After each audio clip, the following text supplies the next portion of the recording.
go investigate. Let's go look at some paintings. Yeah. Oh, you itchy? Here, let me give you itchy before. Okay. Oh, I know, I know. Just to fill you in, she's itchy. We're back in Niagara Falls, and well, Cinder, if you wonder why my bed is in the living room, it's because we are currently packing, and because, well, we pretty much sure that this house has mold, unfortunately. But that's neither here nor there. There's so much going on in our lives. So I decided to start coming on and doing lives, sharing my artwork, sharing my life. Because why not? I don't know. I don't know if anybody'd be interested, but this is a journey and I'm about to take it. If you want to join me, you're more than welcome. So, I've been teaching a botanical ink class. Um, I've been working on projects over and over. Whoop! Is she okay? Oh, Miss Suki. Are you okay? That's my daughter. She's helping out. Oh, baby girl. You alright? Gosh. You can't stay up those stairs. We find that our stairs, it's like seems to be the epitome where the mold's coming from, or I don't know. We think it's in the roof, but that's a whole venture that we're going to be going on. So you take it to the doctors, everything. The only thing we can't disclose is where we're moving to. That's for safety reasons because of my daughter and her husband. Right, let's go to something more cheerful. As I was talking about botanical inks, I'll click on the light. I don't know if it'll help with the colors or not. No, not really. It's not very a sunny day, so. Oh great, the sun's going away. Light on, light off, light on, light off. Okay, so this is what I've been working on. This is a couple of layers. This is to show the different blending techniques and that with botanical inks. There's some things I've been working with. There's a whole pile of stuff here. But this is the latest. This was like integrating and blending. So, oh, this is still wet. This is still wet. I can't lift it. It's still wet. And kind of want to lift it. But it's not going to leave a pattern if it's still wet. So, we're going to leave that. I'm actually just going to move the stone to a different place. It still has to be pressing. This one, oh, it's still wet. Take a quick peek. It's not really giving much of a print. Let's try over here. Bear with me if I start coughing. I have pneumonia right now. Let's have a look at here. See what the pine needles did with these. Here.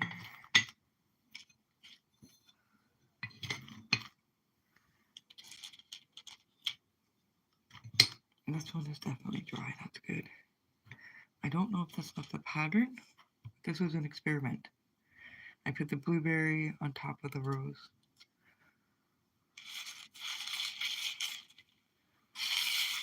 Oh, it kind of worked. I'm going to reuse those to try that again. Ouch. Definitely. But they kind of left some lines. Right here, some pattern of some distinctive lines. I think with these ones, it would be better if it was more of a wet on wet and then putting them on. But it definitely gave it some versatility. It's kind of neat. A couple of little sharp lines in there. The beauty when you're working with like watercolors and botanical inks is that even your ugly art is pretty. But yeah, that's about what it looks like. Oh, the sun's coming out, so some nice colors now. Very nice. And we'll wait on the other ones. This is pretty cool. So this is rose ink. This is blueberry. Very nice. And the blots, I can start seeing patterns. I'm starting to see like Christmas trees in this.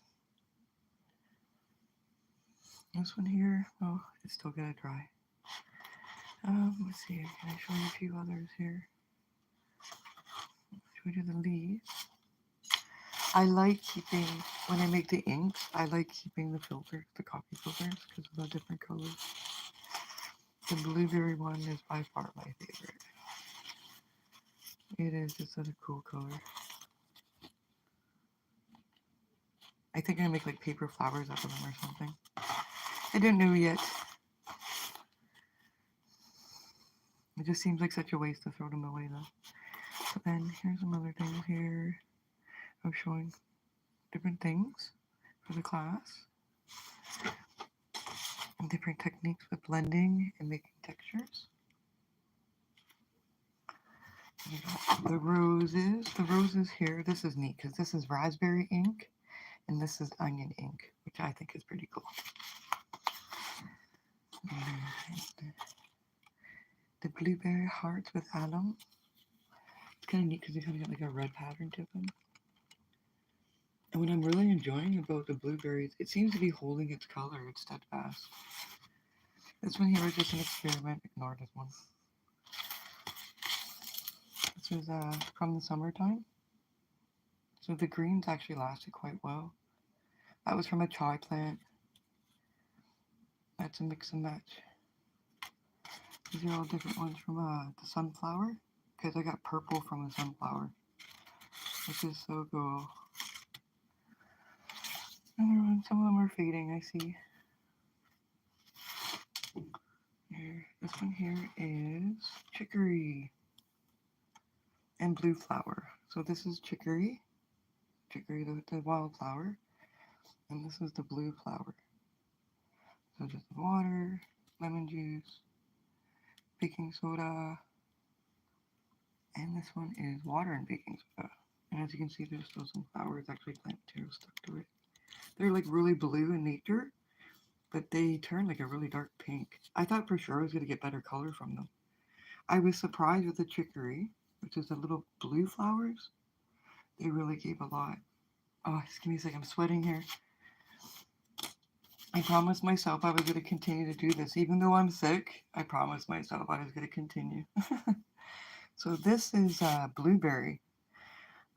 And this one is about 4 months old. So again, blueberry really retains its color. Really impressed with that. That was like messing with baking soda and lemon and stuff, seeing the different colors to make. Again, blueberry. This is red cabbage. These are really pretty blue. Another echo print, which is a leaf.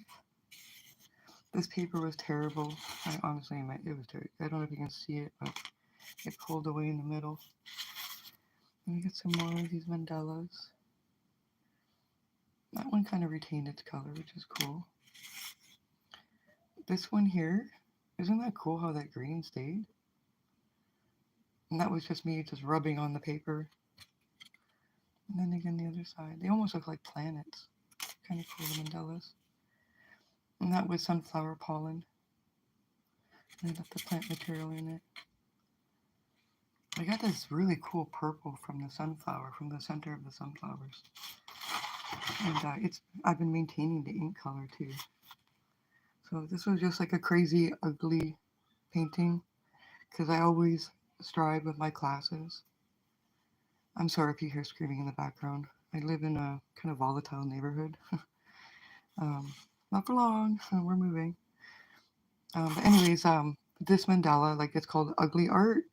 And actually with ugly art, it's pretty. It just gives you a sense as an artist to let go and be free. And I hope to do a lot of ugly art on my channel because it really frees up an artist. So I did some ugly art for my class, and that's what this is I just went free and I just started throwing paint around and colors and I put bowls on it and rice and all kinds of stuff. And then this side here, I again layer for the rose. and then just swapping of colors and just being playful and free and not really thinking about it. And that's the beauty of ugly art. An echo print. These echo prints, I really enjoy this echo print. So this one here, I did initial swash with the red onion. And then I placed the leaf and the other little leaf. I just had like a stick, but you can't tell that. And then I had the square blocks on it, so I kind of gave it a shape. And then I went loose with colors.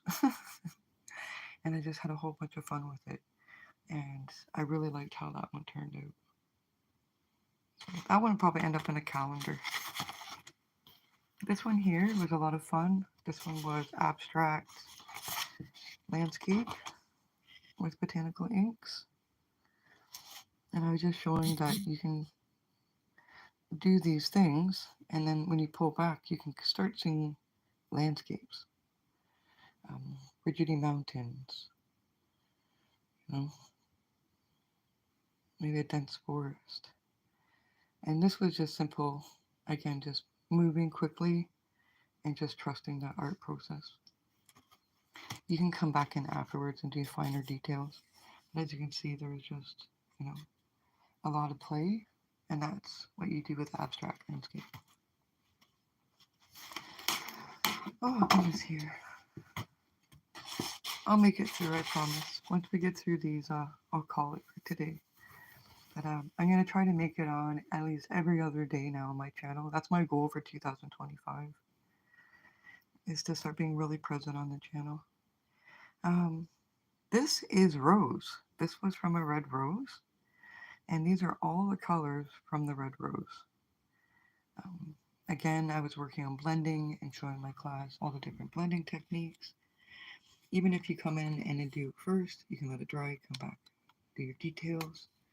I absolutely fell in love with this color. I think it's just gorgeous how the different colors worked. My daughter's a big fan of the feather. The butterfly's kind of funny. Right here is the difference in inks with gum arabic and without gum arabic. So when you make it into a permanent ink compared to just a stain ink, this, you can see the alum crystals in it, and it really darkened it. But this rose came out with a hot extraction, and it come out purple. But if you do a rose in a cold extraction, you will get red.